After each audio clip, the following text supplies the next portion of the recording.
इत्मीनान सी थकन, उदासी और बेजारी मेरे रगों पे में जैसे समा गई थी।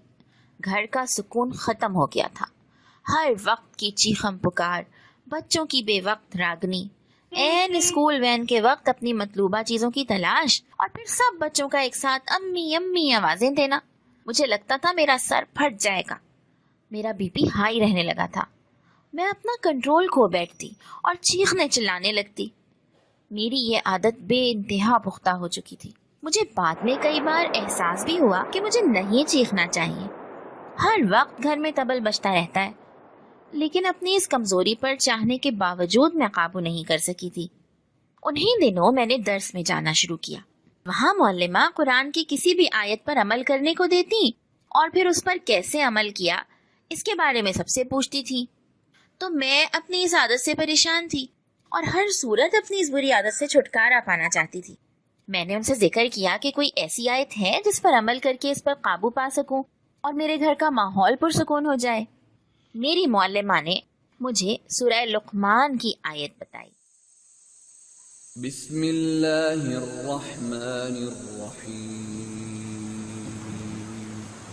अल्लाह के नाम से जो बड़ा मेहरबान निहायत रहम वाला है।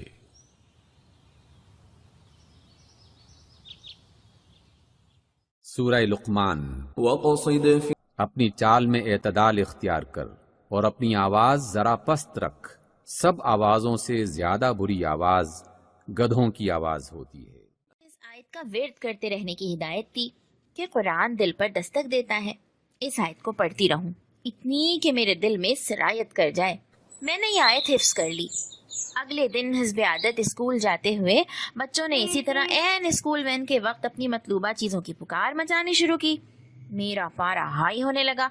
मैं जोर से चीखी थी कि अचानक मेरी जुबान पर यही आयत अदा होने लगी और आयत का तर्जुमा तो जैसे मेरे दिल में जागुज़ी हो गया और मुझे यूं महसूस हुआ जैसे मेरे कान लंबे और शक्ल गधे जैसी हो रही है। तसव्वुर में अपने आप को गधे जैसा सोचकर मैं खुद से शर्मिंदा हो गई। मैंने चिल्लाना बंद कर दिया और आयत दोहराने लगी, क्योंकि मैं अपने आप को हैवानों में शुमार नहीं करवाना चाहती थी। कुछ ही देर में खामोशी छा गई और वो हंगामा जो देर तक जारी रहता था निस्बतन कम वक्त में इस तरह थम गया जैसे तूफान आकर गुजर गया हो। मैंने इस आयत के सहारे चीखना चिल्लाना कम कर दिया। घर का माहौल काफी हद तक पुरसुकून होने लगा और इस तब्दीली को मेरी पड़ोसन तक ने भी महसूस किया। हत्ता कि फोन करके भी मेरी तबीयत पूछी कि कहीं मैं बीमार ना हूँ। असल खुशी तो मुझे उस वक्त हुई जब मेरी धीमी आवाज और पुरसुकून लबो लहजे को देखकर मेरे शौहर हद दर्जे परेशान हो गए। वो समझे थे कि मैं बीमार हूँ और उनके इस्तफसार पर मैंने यही वजाहत की थी कि हाँ, जब तक मेरा कुरान से राब्ता कमजोर था, अमल नहीं था, मैं जहनी बीमार और मरीजा ही तो थी। लेकिन कुरान पर अमल ने मुझे सेहत अदा कर दी। कुरान अमराज की शिफा है। कुरान ही दिलों के जंग को दूर करता है और कुफल को खोल कर जिंदगी के रुख को बदल डालता है।